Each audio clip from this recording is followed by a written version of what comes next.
আমি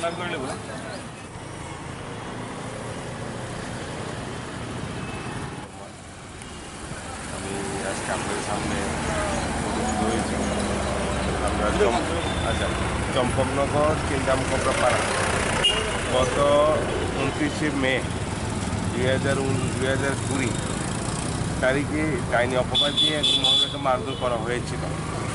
তার পরিপ্রেক্ষিতে আমরা এখানে আজকে এসপি ওয়েস্ট অফিসে এই নিয়ে 3বার আমরা ডেপুটেশন দিয়েছি।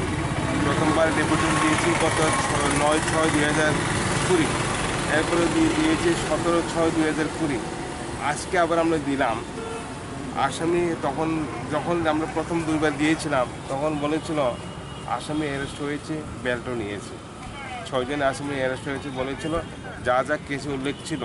কিন্তু দেখা গেল আজকে আমরা কাগজ পাওয়ার পর দেখলাম আসামি কোনো বেল্টও হয়নি, অ্যারেস্টও হয়নি। আসামি খুব ফ্রি চলছে। এইভাবে ডাইনি অপবাদ দিয়ে আমাদের ট্রাইবাল সমাজের মধ্যে অনেক বাড়ি ঘরের মা বোনদেরকে নির্যাতিত অত্যাচারিত করা হচ্ছে।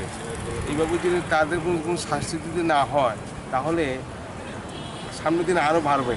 এই ডাইনি একটা ইস্যু নিয়ে সামনে আরও বাড়বে। তা আমাদের কষ্ট হইল একজন মহিলাকে বাড়িতে ঢুকে রাত্রে 7:30টায় ডাইনি অপবাদ দিয়ে মারধর করা হলো, অ্যাটেম্প টু মার্ডার করা হলো। তার কোনো শাস্তি হলো না, তার কোনো অ্যারেস্ট হলো না। আমার একটা প্রশ্ন মিডিয়ার কাছে, মানুষ মারা যাওয়ার পরে নাকি অ্যাটেম্প টু মার্ডারের কেস করা যায় নাকি মারা যাওয়ার পরও করা যায়? অনেকে বলে এখন যদি মনে করেন সেই যিনি উশি আয়ু ছিলেন সেই উশির যদি কোনো ওনার ইন অ্যাবসেন্টে ওনার স্ত্রীকে যদি বলে ডাইনি অপবাদীকে যদি মারে তার পাড়ার লোক, তখন সে কী ধারা দিত? সে কি দিত নর্মালি ধারা? না, সে তখন নিজের বেলার জন্য সে ভালো ধারায় দিত, 302 ধারায় দিত। কিন্তু আমাদের বেলায় ধারাটা নর্মালি দেওয়া হয়েছে। জানি না কী কারণে নর্মালি দেওয়া হয়েছে। উনি নিজেও ঘটনায় গিয়েছেন, দেখেছেন, ব্যাপারটা সম্পূর্ণভাবে দেখে শুনে উনি দেখছেন। এমন নিজেও আমাদের যে ঘটনা হয়েছে থানার সাথে হাতে 500 মিটার হবে, 500 মিটারও কাছে। উনি সব কিছু জেনেও যদি এইভাবে করে তাহলে সামনের দিনে আমাদের জন্য আমাদের থাকার জীবনহানির সম্ভাবনা দেখা দিচ্ছে। যেহেতু আসামিরা ফ্রিলি ঘুরছে, ফ্রিলি খাচ্ছে, ফ্রিলি চলছে। ওরা বলছে অ্যারেস্ট হয়েছে, আমরা জানতে পারি অ্যারেস্ট হয়নি। আমরা জানা বেল্ট নেয়নি, কোনো বেল্টও নেয়নি। কারণ এখানে তাদের ইনভেস্টিগেশনে দেখা গেল এরকম কোনো উল্লেখই নেই। সুতরাং আমাদের যা কেসের অ্যাপ্লিকেশন দিয়েছি ওই কেসের পয়েন্টে যদি দেওয়া আছে তাদের কাছে তদন্ত করে পাঠিয়ে দিয়েছে কোর্টের মধ্যে। ওনার ছেলেও আছে, যিনি মা ডাইনি অপবাদে তার ছেলেও আমাদের উপস্থিত আছে। উনি এখন বাড়িঘর ছাড়ে থাকছেন, আগরতে আছেন, চাকরি করেন এখানে। কিন্তু ওনার যাওয়ার কোনো সুযোগ সুবিধা নেই, কখন কী হয় জানি না। তার জন্য উনি এখন ওনারও চলার প্রতি খুব সংশয় দেখা দিয়েছে। এখন এই মুহূর্তে আমরা চাই এই মুহূর্তে তাড়াতাড়ি অ্যারেস্ট হোক এবং শাস্তি হোক। সমাজের মধ্যে আরও দৃষ্টান্ত তৈরি করা হোক যে ডাইনি অপবাদ দিয়ে সাধারণ মানুষকে হয়রানি করার থেকে দূর করার জন্য। আপনার নামটা? হ্যাঁ, এখন আমাদের সামনে সিনিয়র অ্যাডভোকেট আছেন, উনি আপনার সাথে কিছু কথা বলবেন। ঠিক আছে, আপনার নামটা কি? আমার নাম বিভূতি দেববর্মা। আর যিনি ডাইনি অপবাদে তার নাম হলো ফুলকুমারী দেববর্মা। ওনার ছেলে আছে এখানে সঞ্জয় দেববর্মা। চম্পকনগর ওদের বাড়ি, পাহাড়ি জনজাতির লোক। তারা এসে আমার কাছে আসে, বলে যে জাস্টিস পাচ্ছে না ওরা। তারপর দেখলাম কোর্টের কাগজপত্র বের করলাম, দেখলাম যে মহিলাকে জ্যান্ত ঘরের মধ্যে আগুন লাগিয়ে মেরে ফেলার পরিকল্পনা ছিল এবং মারার উদ্দেশ্যে ওরা অ্যাসেম্বল হয়েছে 11 জন। সেই ঘটনাকে পুলিশ 307 মামলা না নথিভুক্ত করে 325-এ নথিভুক্ত করেছে, যেটা বেইলেবল। মানে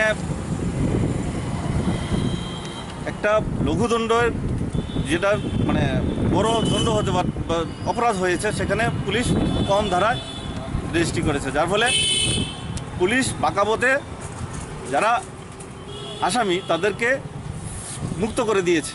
এখন আমরা দেখতে পাচ্ছি যখন আসামি কোনো ঘটনার আসামিরা যখন শাসক দলের সমর্থিত লোক হয় তখন পুলিশ এইসব কাজ করে, যেখানে লঘু দ্বারা মামলা নথিভুক্ত করে। তো এখন এই যে সব কিছু মিলে এখন আমরা কিছুদিন আগে আমাদের আইনমন্ত্রী যেটা বলেছিল যে রক্তদান শিবিরে আক্রমণ হলে অ্যারেস্ট হবে না, এই কথাটা উপর থেকে কথা নিচে চলে গেছে, মানে জল যেমন উপর থেকে নিচে চলে যায় তেমন মন্ত্রীর কথা গ্রাম পাহাড়ে সব জায়গায় চলে গেছে। এখন সবাই ফ্রি হ্যান্ড পেয়ে গেছে। পুলিশকে উনি যে কথা বলেছেন পুলিশ অ্যারেস্ট করতে পারে না, এই কথাটা একদম ভুল বলেছেন। যেটাতে 41 সিআরপিসি বলা আছে, police may arrest any person without warrant, without any order. সেই কথাটা উনি এমন ওনার যে রসায়ন, ও রসায়ন দিয়ে উনি যেভাবে ব্যাখ্যা করেছেন সেইভাবে সিআরপিসিতে এই রসায়নের ব্যাখ্যা নেই। উনি মিথ্যা ইন্টারপ্রিটেশন করেছেন। যে ইন্টারপ্রিটেশন আমরা যারা আইন নিয়ে চর্চা করি তাদের কাছে এটা খাপ খায়নি। উনি একজন মন্ত্রী হয়ে সমাজে ওনার প্রভাব আছে। ওনার যে বক্তব্য সেই বক্তব্য লাগাম ছাড়া বক্তব্য হলে আমাদের সমাজে প্রভাব পড়ে। তার জন্য আমি অনুরোধ রাখবো ওনার কাছে যে এরকম লাগাম ছাড়া বক্তব্য করবেন না, যাতে অ্যারেস্ট অপরাধীরা উৎসাহ পায়। এই ঘটনার পরে অপরাধীরা উৎসাহ পেয়েছে, বিভিন্ন জায়গায় দেখতে পাচ্ছি। এখন ঘুষি দেওয়া, মারদাঙ্গা হয়ে বেড়ে গেছে।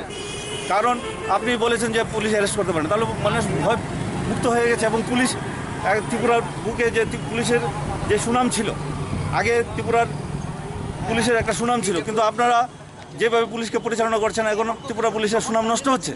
আপনারা এসব বিরত থাকুন। এসব আমাদের ত্রিপুরার গর্ব, ত্রিপুরার পুলিশ, সেই বিষয়টা বজায় রাখুন এবং পুলিশকে মুক্ত ফ্রি হ্যান্ড কাজ করতে দেন, তাহলে আসামিরা উপযুক্ত শাস্তি পাবে। দেখুন আজকে এই ঘটনা নিয়ে আমরা এসপি অফিসে শরণাপন্ন হলাম। অপরাধ করেছে অ্যাটেম্প টু মার্ডার, আর পুলিশ নিয়েছে 325 মামলা। এটা কেন? কারণ 11 জন যারা আসামি, যারা ওই মহিলাকে মারার জন্য উদ্যত হয়েছিল, সেদিন গিয়েছিল, তারা সবাই বিজেপি সমর্থিত লোক। তার ফলস্বরূপ এই ঘটনা। তা আমরা কোথায় বিচার পাবো? আমরা কি ত্রিপুরার লোক না? আমরা ভারতীয় লোক না? আমরা যা সংবিধানে যা আছে, ব্যবস্থা আছে, তা দিয়ে করতে হবে, তা দিয়ে সব বিচার করতে হবে। কিন্তু এখানে তা দিয়ে বিচার করছে না। এখন বিচারে মাপকাঠি হয়ে গেছে সরকার সমর্থিত লোকজন। আপনি না বিরোধী। আপনি বিরোধী হলে একরকম, সরকার সমর্থিত লোক হলে একরকম। এই মাপকাঠি দিয়ে বিচার ব্যবস্থা চলবে না, মুখ থুরবে পড়বে। আপনারাই এর সমস্যা পড়বেন। আপনাদের বলছি যে আপনারা ঠিক করুন এই ব্যবস্থাটা। আমরা যারা নিরপেক্ষভাবে আছি, যারা জনগণ, সবাই যাতে বিচার পাই, উপযুক্ত বিচার পাই, বিচার ব্যবস্থাটা ত্বরান্বিত করুন।